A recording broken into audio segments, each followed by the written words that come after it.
अखण्डमण्डलाकारं व्याप्तं येन चराचरं तत्पदं दर्शितं येन तस्मै श्रीगुरवे नमः। तस्मै श्रीगुरवे नमः। तस्मै श्रीगुरवे नमः। कल हमने मम्मट के काव्य प्रकाश के मंगलाचरण पर चर्चा की। नियति कृत नियम रहिताम आह्लादेकमयीम अनन्य परतंत्राम नवरस रुचिराम निर्मितिम आददति भारती कवेर जयति। कल हमने देखा कि दो प्रकार की सृष्टि संसार में है, एक प्रजापति यानी ब्रह्मा की सृष्टि, दूसरी कवि की सृष्टि। दोनों में अंतर स्पष्ट किया। नियति कृत नियम सहिता, ब्रह्मा की सृष्टि नियति के द्वारा निर्धारित नियमों से युक्त है। नियति के अनेक अर्थ हो सकते हैं, जैसे असाधारण धर्म को भी नियति कहते हैं। जैसे यत्र यत्र धूमः तत्र तत्र वह्नि, जहाँ धुआं है वहाँ आग है। यह ब्रह्मा की सृष्टि की विशेषता हुआ करती है। ऐसा नहीं हो सकता है कि आग हो और धुआं न हो, और धुआं हो तो वहाँ आग न हो। यह नियति है। इस नियति के द्वारा निर्धारित नियमों से युक्त जो है वह ब्रह्मा की सृष्टि होती है, कारण कार्य भाव संबंध युक्त होता है। दूसरी नियति हम कहते हैं अदृष्ट को, यानी धर्म अधर्म को, कर्म के द्वारा प्राप्त फल को भी नियति कहा जाता है। ब्रह्मा के द्वारा निर्धारित सृष्टि में जो मनुष्य जैसा कर्म करेगा उसे वैसा फल मिलेगा, ये निर्धारित है। लेकिन ब्रह्मा की सृष्टि की अपेक्षा कवि की सृष्टि नियति के द्वारा निर्धारित नियमों से रहित हुआ करती है। वहाँ पर बिना आग के धुआं उत्पन्न हो जाता है और बिना धुएं की आग भी देखने को मिलती है। अच्छे कर्म होने पर नरक भी मिल जाता है और बुरे कर्म होने पर स्वर्ग भी। कवि की सृष्टि इन स्वर्ग नरक, अच्छे बुरे, सुख दुख के कर्मों के बंधन से परे होती है। कवि अपनी कल्पना के द्वारा जिसको जहां चाहे वहां स्थापित कर सकता है। एक बड़ा सुंदर सा मुझे दृश्य याद आया। एक पिक्चर देखी थी मैंने, खून भरी मांग। सामान्यतः ब्रह्मा की सृष्टि में अगर कोई व्यक्ति मगरमच्छों से भरे हुए समुद्र में, तालाब में, तड़ाग में, नदी में गिर जाए तो माना जाता है कि वह बचने वाला नहीं है। लेकिन उस पिक्चर में नायिका को नायक के द्वारा, खलनायक के द्वारा समुद्र में अनेकानेक मगरमच्छों के बीच में फेंक दिया गया। लेकिन कुछ वर्ष के बाद दिखाया जाता है कि वह जीवित बच करके आ जाती है। यह है कवि की सृष्टि, जो असंभव को भी संभव कर देती है। कल्पना के सहारे, कल्पना का आश्रय लेकर के कवि जो है वह नायक को, नायिका को अनेकानेक विघ्न बाधाओं में डाल करके और उनसे किस प्रकार से निकाल करके ले आता है, वो हम सब लोगों के लिए बड़े आश्चर्य का विषय होता है। इसीलिए कहा भी गया है, जहाँ न पहुँचे रवि वहाँ पहुँचे कवि। इसीलिए ब्रह्मा की सृष्टि की अपेक्षा कवि की सृष्टि में अधिक सामर्थ्य है, क्योंकि वह नियति के द्वारा निर्धारित नियमों से रहित हुआ करती है। दूसरी कवि की सृष्टि कैसी है? आह्लादेकमयीम। ब्रह्मा की सृष्टि में सुख और दुख दोनों मिलेगा।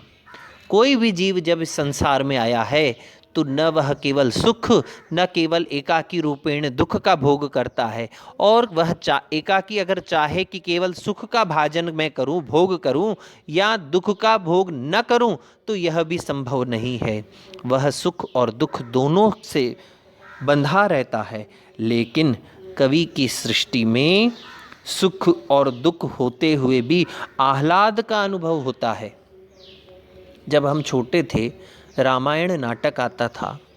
राम जी जब सीता को ढूंढने के लिए व्याकुल हो रहे होते हैं, बड़ा सुंदर उस समय वर्णन किया कवि ने, कालिदास जी, तुलसीदास जी ने भी, वाल्मीकि रामायण में भी वर्णन किया है कि पेड़ों से, पौधों से, पत्तों से पूछ रहे हैं, हे खग, हे मृग मधुकर श्रेणी, तुम देखी सीता मृग नैनी, क्या तुमने मेरी उस मृग नैनी सीता को देखा है।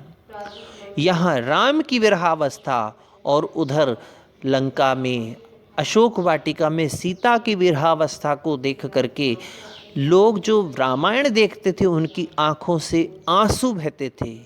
क्या वह दुख के आंसू थे? दुख के होते हुए भी उन आंसुओं में उन्हें, उन दृश्यों में उन्हें आह्लाद की अनुभूति होती थी। लेकिन संसार में अगर ऐसा होने लग जाए तो वहाँ दुख होता है किसी को दुखी देख करके, लेकिन यहाँ पर हमें सुख और दुख के द्वारा आह्लाद की अनुभूति होती है। इसीलिए कवि की सृष्टि एकमात्र आह्लाद से युक्त है, लेकिन ब्रह्मा की सृष्टि में सुख और दुख दोनों हुआ करता है। तीसरा कहा अनन्य परतंत्राम। कवि की सृष्टि कैसी है? किसी के द्वारा परतंत्र नहीं है, संचालित नहीं है। कवि की सृष्टि केवल कवि के हाथ में। ब्रह्मा की सृष्टि जो होती है प्रकृति के, कारण के, कार्य के संबंध के द्वारा निर्धारित होती है, किसी न किसी कारण के अधीन होती है। लेकिन ब्रह्मा की सृष्टि की अपेक्षा कवि की सृष्टि ऐसी होती है कि वह किसी के अधीन नहीं होती, कवि के हाथ में होती है। ध्वन्यालोककार ने, आनंदवर्धनाचार्य ने एक बार स्वयं लिखा है, अपारे काव्य संसारे कवि रेकः प्रजापति, यथा अस्मै रोचते विश्वम तथेदम परिवर्तते। वह जैसा चाहे उसको परिवर्तित कर देता है, उसको किसी सामग्री की आवश्यकता नहीं होती है। कई बार हमने पिक्चर और नाटकों में देखा है, एक व्यक्ति की मृत्यु हो जाए संसार में तो वापस वह नहीं आता है, लेकिन नाटक में, पिक्चर में एक व्यक्ति जिसकी मृत्यु हो जाए, जिसको जला दिया जाता है, जिसका अंतिम संस्कार तक कर दिया जाता है, कुछ महीनों, कुछ वर्षों के बाद वापस लौट करके आ जाता है। किसी नियम के अधीन नहीं है, परतंत्र नहीं है, पूर्ण रूपेण स्वतंत्र है। फिर एक और विशेषता कही, नव रस रुचिरा। ब्रह्मा की सृष्टि में 6 रस मिलते हैं, मधुर, अम्ल, लवण, कटु, कषाय और तिक्त। जबकि कवि की सृष्टि श्रृंगार, करुण, वीर, विभत्स, रौद्र इत्यादि 9 रसों से रुचिर है। वहाँ 6 रस हैं, यहाँ 9 रस हैं। प्रश्न किया किसी ने कि श्रृंगार, वीर इत्यादि रसों में तो आनंद की अनुभूति हो जाती है, नवरस में जहाँ पर विभत्स रस हो, करुणा का हो, वहाँ पर भी आनंद की कैसे अनुभूति हो सकती है? भयानक रस में कैसे आनंद की अनुभूति होगी? तब बड़ा सुंदर उत्तर मिला मुझे भी कहीं से। ध्यान दीजिए कि जब हम कोई भूत का, प्रेत का नाटक देखते हैं या कोई पिक्चर देखते हैं, भयभीत होने के पश्चात भी उसे हम देखते ही हैं। इसका मतलब वहाँ हमें आनंद की अनुभूति होती है। ब्रह्मा की सृष्टि के जो 6 रस हैं, कोई हमें अच्छा लगता है, कोई बुरा लगता है। कईयों को मधुर अच्छा लगेगा, लेकिन कटु और कषाय से किसी को समस्या होती है। किसी को मीठा आम पसंद है, लेकिन कड़वा करेला पसंद नहीं है। लेकिन कवि की सृष्टि के 9 रस रुचिर हैं, अरुचिर का वहाँ सवाल ही नहीं उठता।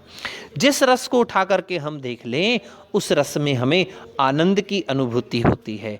तो कवि की सृष्टि ब्रह्मा की सृष्टि की अपेक्षा अधिक उत्कृष्ट है। यहाँ पर जो जयति शब्द है सर्वोत्कृष्टशालिनी है, और यहाँ जयति इति अर्थेन च नमस्कारः आक्षिप्यत इति, यहाँ जयति शब्द से नमस्कार का आक्षेप किया जा रहा है। यानी कवि की सृष्टि के प्रति, कवि की भारती के प्रति मेरा भी नमस्कार है। अर्थात हमने देखा कि इस कारिका में ब्रह्मा की सृष्टि और कवि की सृष्टि के मध्य अंतर बताते हुए कवि ने ब्रह्मा की सृष्टि की अपेक्षा कवि की सृष्टि को ज़्यादा श्रेष्ठ, ज़्यादा उत्कृष्ट माना है और उसे प्रणाम किया है। अतः यहाँ पर वस्तु निर्देशात्मक मंगलाचरण होने के साथ साथ नमस्कारात्मक मंगलाचरण भी आचार्यों ने माना है। कल हम काव्य प्रकाश की द्वितीय कारिका के ऊपर चर्चा करेंगे। आप उसका अध्ययन करके आइएगा। तब तक के लिए ओम शम।